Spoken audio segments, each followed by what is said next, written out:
Given how difficult it has become to qualify for the Champions League, you have to consider that if Celtic make it back into the group stages this term, that it is an accomplishment as impressive as any domestic success.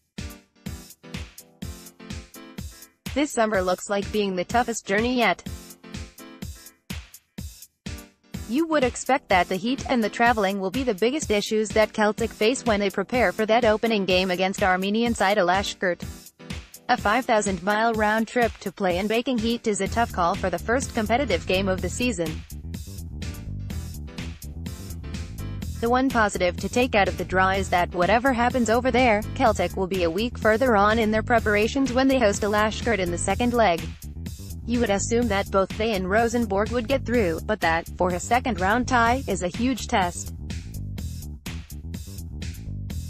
I know that people have said that the Norwegians haven't been playing particularly well of late, but they have a good month now to organize themselves, and at this stage of the season one don't think you can ignore just how important that can be.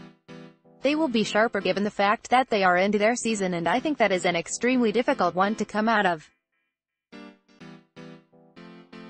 Again, it helps that the second leg is over in Glasgow and Celtic will have the backing of the crowd as they try to get through into the next stage. But whatever you say, this is the most tense stage of the season. There isn't another part of the domestic campaign that carries so much tension and weight that this does. So much is at stake, and there is always a palpable sense of just how important the games are around the stadium.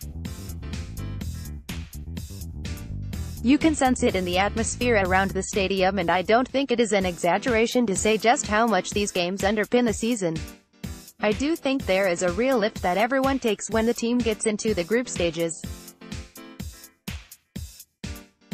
There is a real appreciation of being in that company, and there will always be a feeling that is the company that Celtic deserve to keep.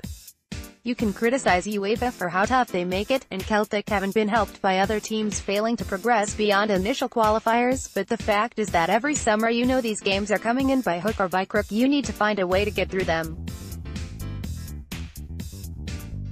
The one thing that can help Celtic is that they have so much experience of them now. You hope that helps them cope with the mental side of it, because I don't think you can shy away from just how much pressure there is on everyone as they look to get through.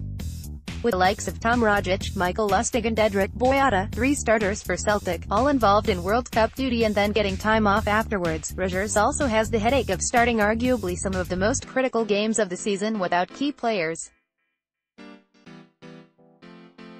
It is far from ideal. Given the fact that there are another 2 rounds to go after this one, there is no doubt in mind that if Celtic get through and back into the group stages for the 3rd successive season, that they'll deserve to pop the champagne corks.